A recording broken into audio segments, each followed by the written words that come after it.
नमामि विघ्नेश्वर पाद पंकज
ಅಯ್ಯೋ, ಈ ಭೀಕರ ದೃಶ್ಯಗಳನ್ನು ಇನ್ನೆಷ್ಟು ನೋಡಿ ಸಹಿಸುತ್ತಿರಲಿ.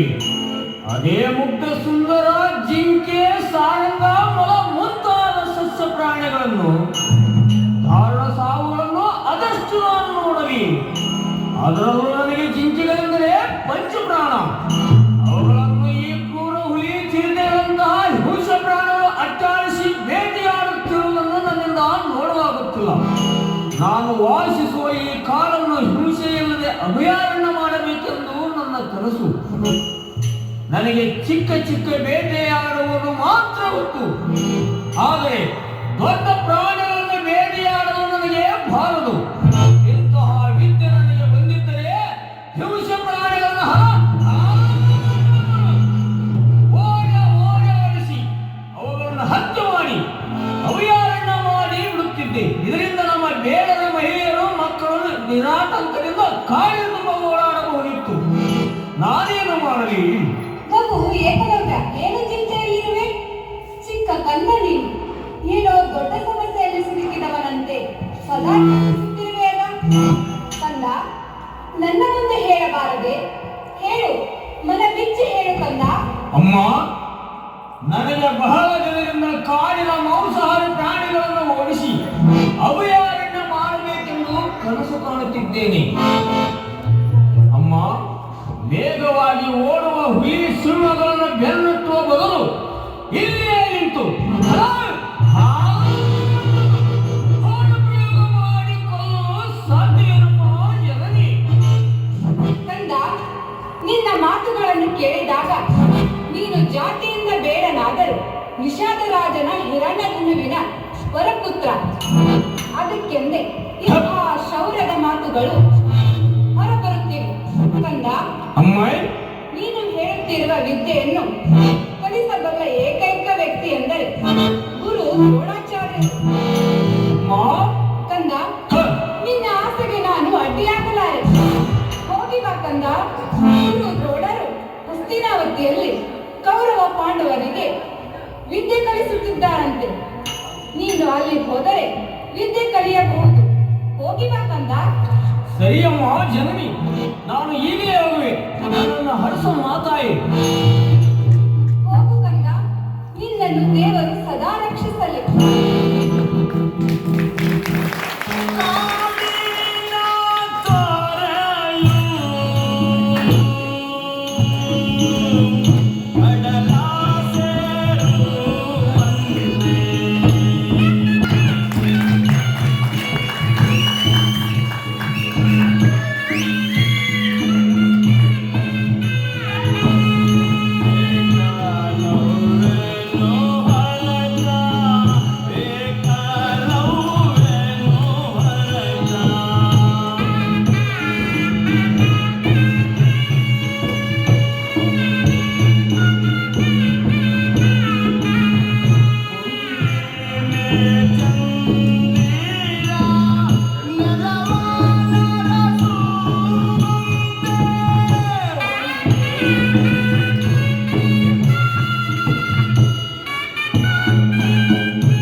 ಮಕ್ಕಳೇ, ಇತ್ತ ಬನ್ನಿ. ಈವರೆಗೆ ಶಸ್ತ್ರಾಸ್ತ್ರಗಳ ಪ್ರಯೋಗವನ್ನು ತಿಳಿದಿದ್ದೀರಿ. ಎಂದಿನಂತೆ ಇಂದಿನ ಪಾಠ ಮುಕ್ತಾಯವಾಗಿದೆ. ಈ ದಿನ ನಡೆಸಿಕೊಟ್ಟಂತಹ ಎಲ್ಲ ಪಾಠಗಳನ್ನು ಸ್ವಸ್ಥಾನಕ್ಕೆ ಹೋಗಿ ಅಭ್ಯಾಸ ಮಾಡಿಕೊಳ್ತಾ ಇರಿ. ನಾನು ಸ್ವಲ್ಪ ಧ್ಯಾನಸ್ಥನಾಗಿರುತ್ತೇನೆ.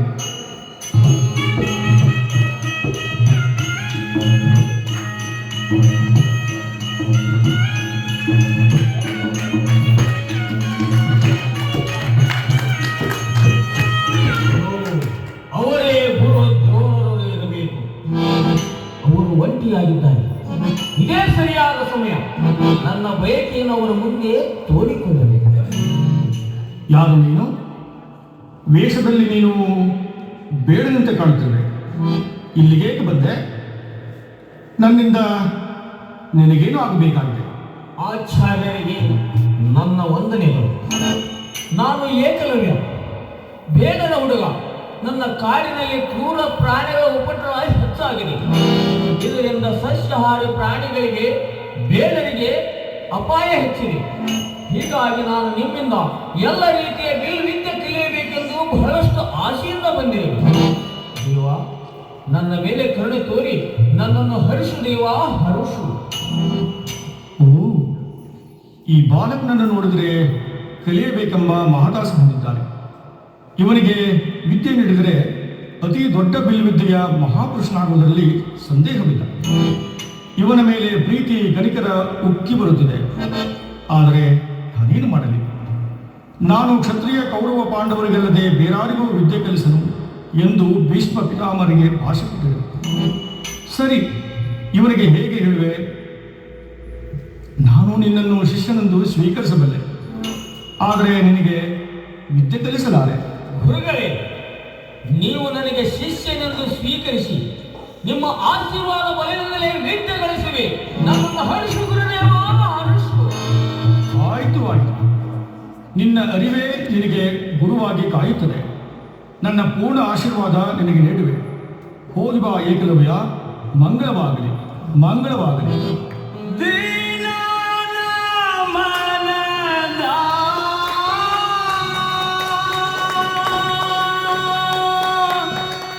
ಕತ್ತಾಲ ಕಳೆಯಲು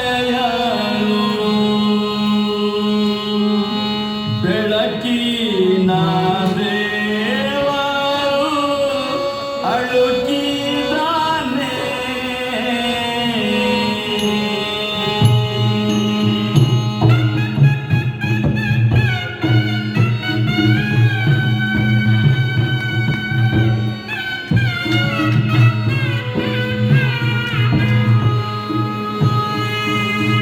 ಕಲಿತಾಯನ ಪಾಪ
ಅಂತೂ ಗುರುಗಳ ಕರುಣೆಯಿಂದ ನಾನು ಒಳ್ಳೆಯ ಬಿಲ್ಲುಗಾರನಾದೆನು. ನನ್ನ ಕಾಡನ್ನು ಅಭಯಾರಣ್ಯ ಮಾಡಿದೆ. ನನ್ನ ಕನಸು ಸಾಕಾರಗೊಂಡಿತು. ಗುರುಗಳೇ, ನನ್ನ ಪ್ರಾರ್ಥನೆ ನಿಮಗೆ ಸಲ್ಲಿಸುವೆ, ಸ್ವೀಕರಿಸು. ಏನು ನನ್ನ ಧ್ಯಾನಭಂಗ ಮಾಡುವ ಈ ನಾಯಿಗಳ ಸದ್ದನ್ನು ಅಡಗಿಸಿ ಬಿಡಬೇಕು. ನಾನು ಕೈತನು ಶಬ್ದವೇದಿ ವಿದ್ಯೆಯನ್ನು ಈ ನಾಯಿಗಳ ಶಬ್ದವನ್ನು ಅಡಗಿಸುವೆನು. ಈಗಿನ ಬಾಣವನ್ನು ಹೂಡಿದರು.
ಆಶ್ಚರ್ಯ!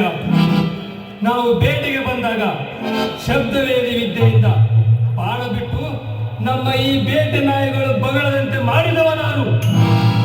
ನಾಯಿಗಳ ಬಾಯಿ ಬಾಣಗಳಿಂದ ತುಂಬಿದ್ದರೂ ಸ್ವಲ್ಪವೂ ರಕ್ತ ಬರದಂತೆ ಬಾಣ ಬಿಟ್ಟಿದ್ದು ನಿಜಕ್ಕೂ ಆಶ್ಚರ್ಯ. ಗೆಳೆಯ ಅಶ್ವತ್ಥಾಮ, ಇದೋ ನೋಡು ಈ ವಿದ್ಯಮಾನ. ಆ ವ್ಯಕ್ತಿ ಯಾರೆಂದು ತಿಳಿಯಬೇಕು.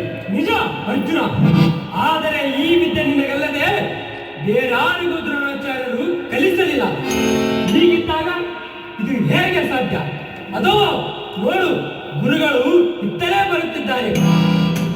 ಅವರನ್ನೇ ಕೇಳಿ ನೋಡು. ಗುರುಗಳೇ, ನಾನು ನಿಮ್ಮ ಪಟ್ಟದ ಶಿಷ್ಯನಲ್ಲವೇ? ನೀವು ಹೀಗೇಕೆ ಮಾಡಿದಿರಿ? ನನಗೆ ಮಾತ್ರ ಹೇಳಿಕೊಟ್ಟ ವಿದ್ಯೆ ಎಂದು ಹೇಳಿ ಬೇರೆ ಯಾರಿಗೋ ಈ ವಿದ್ಯೆ ಬೋಧಿಸಿದ್ದು ಸರಿಯೇ? ಇಲ್ಲಿ ನೋಡಿ, ಅದು ಯಾರೋ ಶಬ್ದವೇದಿ ವಿದ್ಯೆಯಿಂದ ಬಾಣವನ್ನು ಪ್ರಯೋಗಿಸಿ ನಮ್ಮ ನಾಯಿಗಳು ಬಗಳದಂತೆ ಮಾಡಿದ್ದಾನೆ. ಹೌದು ಪಾರ್ಥ, ಇದು ನನಗೂ ಆಶ್ಚರ್ಯವಾಗಿದೆ. ನಿನಗಲ್ಲದೆ ನಾನು ಯಾರಿಗೂ ಈ ವಿದ್ಯೆ ಕಲಿಸಿಲ್ಲ. ನಡೆ, ಎಲ್ಲರೂ ಹೋಗಿ ಅವನಾರು ಎಂದು ತಿಳಿದುಕೊಳ್ಳೋಣ.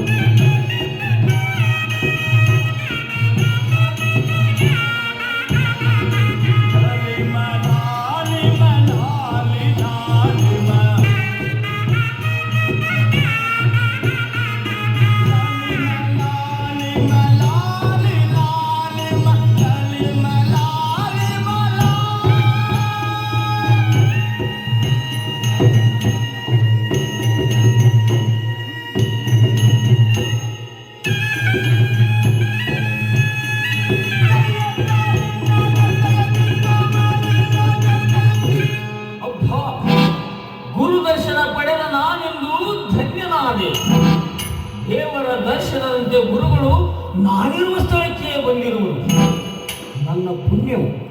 ಗುರುಗಳೇ, ಇದೋ ಈ ಏಕಲವ್ಯ ನಿಮ್ಮ ಪ್ರಾಣಗಳಿಗೆ ವಂದಿಸುತ್ತಿದ್ದಾನೆ. ಓಹೋ, ನೀನು ಹಿಂದೊಂದು ದಿನ ನನ್ನ ಹತ್ತಿರ ಬಂದ ಏಕಲವ್ಯ ನೀನೇ ತಾನೇ? ನೀನು ಅದು ಹೇಗೆ ಈ ವಿದ್ಯೆ ಸಂಪಾದಿಸಿದೆ?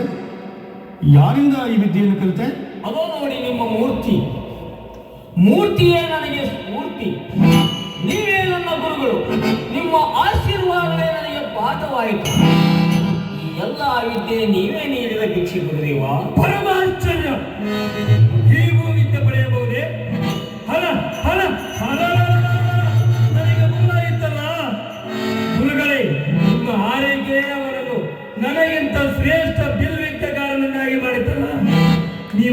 ನನಗೆ ಕೊಟ್ಟ ವಚನ ಭಂಗವಾಯಿತೆ.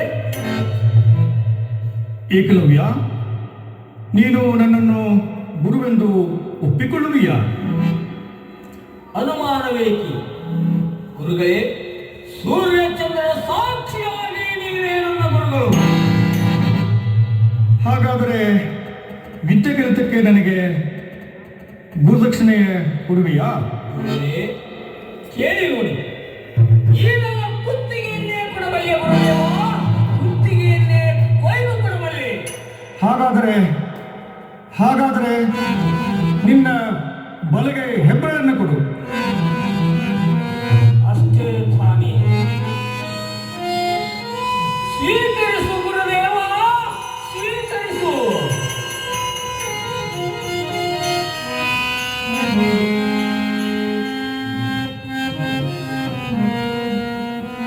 ಇದೆಂತ ಗುರುಭಕ್ತಿ?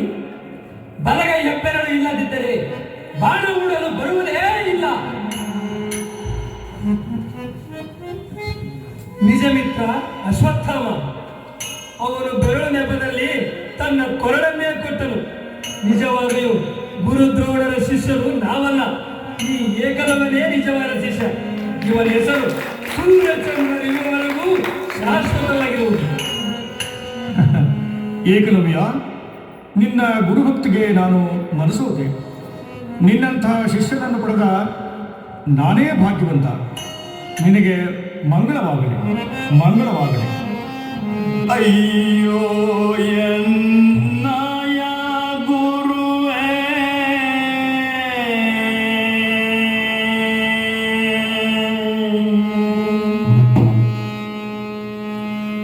ಅಯ್ಯೋ